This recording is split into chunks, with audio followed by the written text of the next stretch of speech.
आप लोगों ने काफ़ी अच्छे तरीके से पार्टिसिपेट किया। सबने अपने अपनी जो अपने टैलेंट था वो दिखाया। सबने अपना अपना जो अच्छा था बैट्स करने की कोशिश करी और सबने अच्छा किया भी।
Good afternoon all. मेरा नाम रविंद्र गोहिया है। मैं अदानी पावर मुंद्रा से फायर डिपार्टमेंट से। सबसे पहले तो राकेश सर का थैंक यू जो मैं यहाँ बुलाया और इतना अच्छा इवेंट मुझे पार्टिसिपेट करवाया। पर मतलब मैं फर्स्ट टाइम मैं यहाँ आया हूँ अदानी। अभी रिसेंटली मैंने 6 महीने पहले ही ज्वाइन किया है Adani house. First time sir से तो मिला हुआ था एक बार, बट सतनदीप जी से पहली बार मिला। आप लोगों से फर्स्ट टाइम मिला। मुझे मतलब काफ़ी अच्छा लगा इवेंट आप लोगों का। आप लोगों ने काफ़ी अच्छे तरीके से पार्टिसिपेट किया। सबने अपने अपनी जो अपने टैलेंट था वो दिखाया।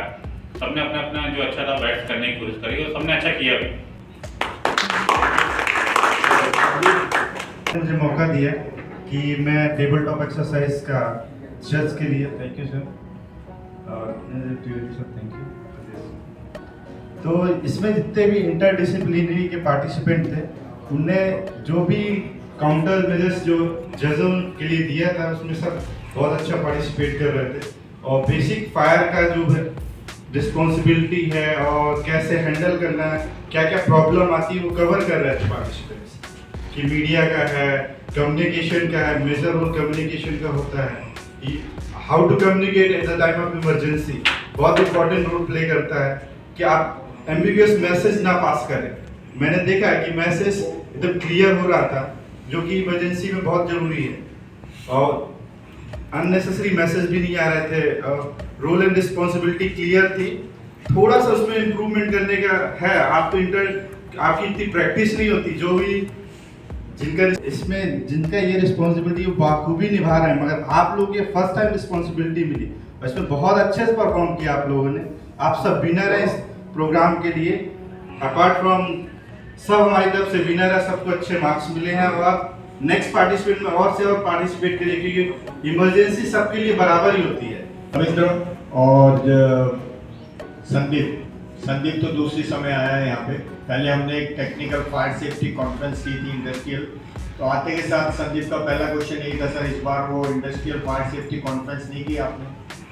तो हमने पिछली बार 9 प्रेजेंटर्स थे हमारे पास, जो कि एक कच्छ में पहली बार ऐसी स्थिति हुई थी कि टेक्निकल प्रेजेंटेशन आज तक कभी नहीं हुआ, कॉन्फ्रेंस कभी नहीं हुई इंडस्ट्रियल। तो वो एक ऐसी चीज़ हम करते हैं सब साथ मिलके, इस तरह की इंडस्ट्रीज है हमारी, तो वो एक यादगार सी चीज़ें हो जाती हैं। अभी इंडियन फायर सर्विस गेम में हमारी टीम गई थी, दिल्ली गई थी, हमारे कॉन्ट्रैक्ट स्टाफ गए थे, एम्प्लॉय नहीं कॉन्ट्रैक्ट वालों को भेजा था हमने।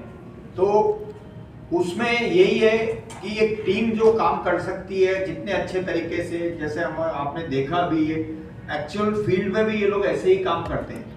कभी भी कोई फायर होगी तो इलेक्ट्रिकल से रिलेटेड है, धर्मेश का फोन आ जाएगा, ऐसा छुपाने की आदत नहीं है। कई लोग क्या होता है इंसिडेंट छुपा लेते हैं, ये तुरंत फोन करेंगे कि सर ऐसा ऐसा हुआ है, हमने ऐसा कर दिया है, अब अभी ये करना है वो करना है, फिर मैं मैसेज भेजूंगा, वो करेक्शन करके भेजेगा, सर नहीं ये वाली चीज नहीं थी, ये थी ये। तो एक ओवरऑल जो टेबल टॉप एक्सरसाइज जो है केवल टेबल पे बैठ के बात करना नहीं है। टेबल टॉप एक्सरसाइज का पर्पस ये है जब ऐसी परिस्थितियां फील्ड में उत्पन्न हो तो आप क्या करेंगे। जैसे अभी धर्मेश ने बोला था पीयूबी बिल्डिंग में ऊपर सोलर पैनल में आग लग गई है, तो क्या हमने वो सिनेरियो लिया। तो हमें सारे सिनेरियो ऑलरेडी आइडेंटिफाई करके रखना चाहिए कि जो नहीं हो सकता वो भी हमको कंसीडर करना है। जैसे क्रेन ऑपरेटर का भी इन्होंने लिया, बहुत ही क्रिटिकल सिनेरियो है। जब तक हम पहुंचेंगे, साइट पे जाएंगे, 45 मीटर ऊपर चढ़ेंगे तो क्या स्थिति होगी। और हमारी टीम ज़्यादातर इसी तरीके से ट्रेंड है, रेगुलर हम लोग इस तरह से मॉक ड्रिल और ये करते रहते हैं। तो मुझे पूरा विश्वास है कि इतना लंबा चौड़ा एरिया है हमारा, 15,000 हेक्टेयर एरिया है टोटल हमारा, और एक ही फायर स्टेशन है मेन, अगर आप समझे तो यहाँ पे। और SEZ से लेके गांधीधाम तक हम लोग पिछले साल 90 फायर कॉल अटेंड किए हैं हमने, 90 आउटसाइड पोर्ट। और बॉर्डर BSF एरिया में भी हमारी ड्यूटी ली जाती है, हमें बुलाया जाता है। जब भी चॉपर लैंडिंग होती है, VIP लैंडिंग, VIP आते हैं लीडर्स, तो हमारी टीम वहाँ जाती है। वो इसलिए हो पाता है कि हम यहाँ से घर हमने इतना मजबूत कर रखा है कि हम पड़ोस में मदद करते हैं, हमारा घर तो सुरक्षित है ही। तो हमारा घर हमने इस तरीके से पूरा इस तरह से अंदर बाहर सुरक्षित कर रखा है कि हमारा हर एक जो एम्प्लॉई है, हर एक कॉन्ट्रैक्ट स्टाफ है, आते के साथ उसको हम ट्रेनिंग तो कराते ही हैं।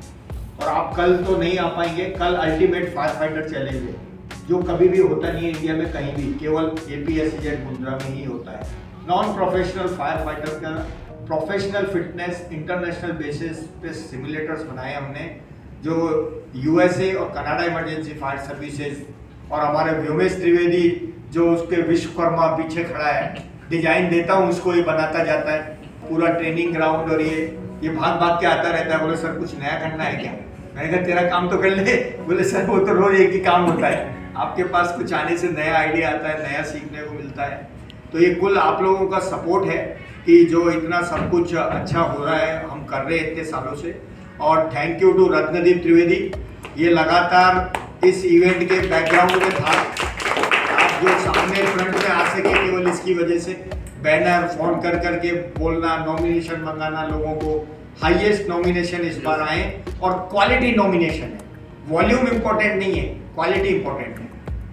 आपने जिस तरह से परफॉर्म किया, तो अभी लास्ट वोट ऑफ थैंक्स और जो कुछ बचा रह गया है, बहुत कुछ बोल लिया, रत्नदीप त्रिवेदी के लिए माइक में दे रहा हूँ। और प्रीतेश मोड़ा का थैंक यू, वेस्ट बेसिन का हमारा प्रीतेश मोड़ा है, यहाँ पे रत्नदीप त्रिवेदी है, और LPG टर्मिनल का विशाल टिम्बड़िया जो कंट्रोल रूम में बैठा है, क्योंकि हम सब लोग यहाँ है ना, तो किसी को तो रहना पड़ेगा। सर ये सिंगल फायर का टीम है जो सी का पोर्ट और एयरपोर्ट दोनों देखता है। सही है।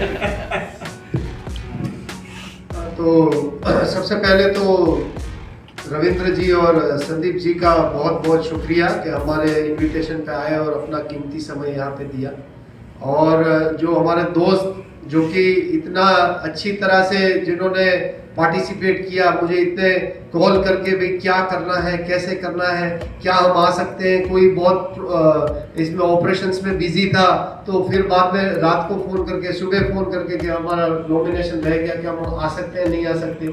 तो यही है, जिल होनी चाहिए। बाकी तो बोला हाँ ठीक है चला गया, कल 17 तारीख था, 5 बजे चला गया, अभी हम जाना नहीं चाहते।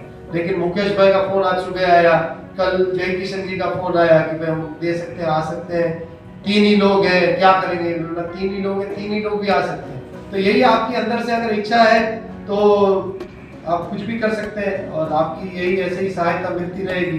तो हम बस, हमारा यही है कि ये जो इमरजेंसी हमने प्रैक्टिस की, वो इमरजेंसी सिचुएशन आनी ही नहीं चाहिए। हमारा पहला लक्ष्य तो यही है कि अगर नहीं आनी चाहिए, फर्स्ट तो हमारा फायर प्रिवेंशन ही है, फिर कंटेनमेंट की ओर जाते हैं, फिर बाद में। लेकिन हमारा यही आपसे गुजारिश रहेगी कि ये जो सिचुएशन क्रिएट होनी ही नहीं चाहिए।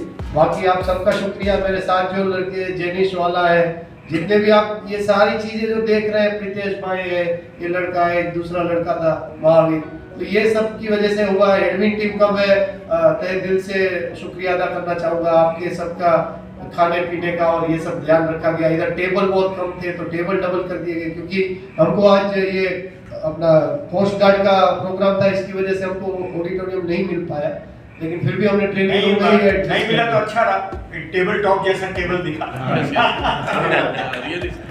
तो मैं बहुत सबका शुक्रिया अदा करना चाहूँगा, प्रीतेश का भाई का भी, सुबह 9 बजे से हमारे साथ लगे हुए हैं, तो थैंक यू वेरी मच। और मिलते हैं कल फील्ड पे, जो आना चाहता है सुबह 9 बजे सीपैट करने के लिए, ठीक है, और प्रैक्टिस करनी है तो आज शाम को 5 बजे भी आ सकते हैं। अभी CT3 की ड्रिल स्टार्ट होगी एज पर शेड्यूल, हमारा CT3 का इवैक्यूएशन ड्रिल है, CT3 वाले यहाँ है, आपकी ड्रिल चालू हो गया, ठीक है। तो कल देश को भी कुछ शब्द कहने के लिए बहुत, वैसे तो स्टेशन आप जानते हैं कितना खतरनाक एरिया है, कोयलों के साथ में कोल यार्ड है, 900 मीटर का एक कोल यार्ड है, हाइट लगभग 15-17 मीटर, विड्थ 25 मीटर और टोटल 14 कोल यार्ड है, तो आसान काम नहीं है उनको शांत रखना। थैंक यू राकेश सर और थैंक यू जजीज, सभी पार्टिसिपेंट को भी थैंक यू कि ये सभी लोग आए और सभी ने पार्टिसिपेट किया, तो थैंक यू वेरी मच। और सर से रिक्वेस्ट है कि ऐसा ही मतलब हर साल इवेंट करते रहे और सभी को पार्टिसिपेट करने का मौका मिले। Thank you very much.